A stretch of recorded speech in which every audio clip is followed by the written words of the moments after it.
वस्तुवाडी गावची परिस्थिती बघा. पाणी यायला लागले, नळ्या यायला त्या नगरपालिकेला अर्ज केलेले आहेत नळ्यासाठी. आता 2 ते 3 महिने झालं. तसं तर गाव आमचं 2008ला गेलेलं आहे. आतापर्यंत कोण लक्ष तर देत नाही. लाईटीसाठी अर्ज केले, पोलवर एक बी गावात लाईट नाही. ही फक्त राजकारणी म्हणले की फक्त मतदानापुरती येणारी कामं आहे ती. नगरपालिकेतली कोण येत नाही ती, ना आमदार येतात ना खासदार येतात. फोन उचलत नाही ती केकतवाडी गावचे. नगरसेवक येत नाही ती, कोण येत नाही ती, काही बोलत नाही ती, काही नाही. हा करू, दखल घेऊ, बर म्हणते. परत एक जण ही फोन उचलत नाही. त्यांना जर फक्त पाहिजे असेल फक्त मतदानापुरतं, तरी केकतवाडी गावाकडे मतदानापुरतं येऊ नका. तुम्हाला जर केकतवाडी गावाचा विकास करायचा असला तर केकतवाडी गावाकडे या, नाहीतर येऊ नका. नाहीतर आम्हाला ग्रामपंचायत आमची दिली तर सगळं सोपं होईल जाईल. आम्हाला सरपंचाला बोलून भांडून काहीतरी घ्यायला येईल.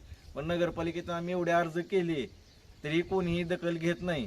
अहो साधं मॅपवर नाव टाकलं केकतवाडी गाव तर दिसत नाही. साधं नगरपालिकेत विचारलं की कोणाला विचारलं केकतवाडी गाव कुठं तरी विचारते गावसूच पैसे जवळ आहे म्हणून सांगावं लागतंय.